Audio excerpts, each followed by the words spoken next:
गोदावरी नदी प्रदूषित नाही असा दावा महाराष्ट्र प्रदूषण नियंत्रण मंडळानं केलेला आहे।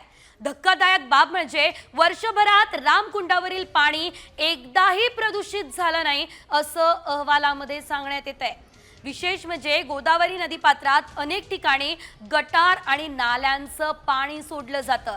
त्यामुळे महाराष्ट्र प्रदूषण नियंत्रण महामंडळाच्या अहवालावर शंका उपस्थित केली जाते।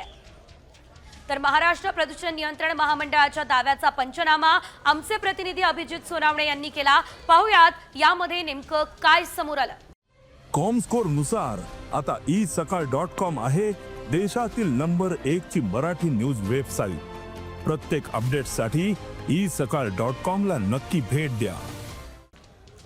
मी आता रामकुंडावर उभा आहे। खरं तर जगभरातून भाविक या ठिकाणी येतात आणि रामकुंडामध्ये स्नान करतात। या ठिकाणचं तीर्थ देखील आपल्या घरी घेऊन जातात आणि हे पाणी जे आहे ते वर्षभरातून एकदाही प्रदूषणयुक्त नसल्याचा अहवाल जो आहे तो MPCB कडून देण्यात आलेला आहे। म्हणजे हे पाणी जे आहे ते प्रदूषण मुक्त असल्याचं या अहवालामध्ये म्हणण्यात आलेलं आहे। आपल्यासोबत गोदाप्रेमी देवांग जानी आहेत। म्हणजे जे काही विभागीय आयुक्त यांच्या अध्यक्षतेखाली जी माननीय उच्च न्यायालयाने जी समिती बनवलेली गोदावरी प्रदूषण मुक्तीसाठी, मग ते सर्व खोटं आहे का?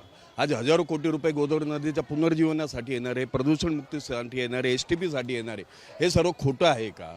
MPCBचे अधिकारी AC केबिनमध्ये बसून खोटे नाटे हे जे काही रिपोर्ट वगैरे बनवतात आणि शासनाची आणि येणाऱ्या भाविकांची जे फसवणूक करतात, तर त्यांच्यावर फौजदारी स्वरूपाच्या फसवणुकीचा 420चा गुन्हा दाखल व्हायला पाहिजे ॲक्च्युली।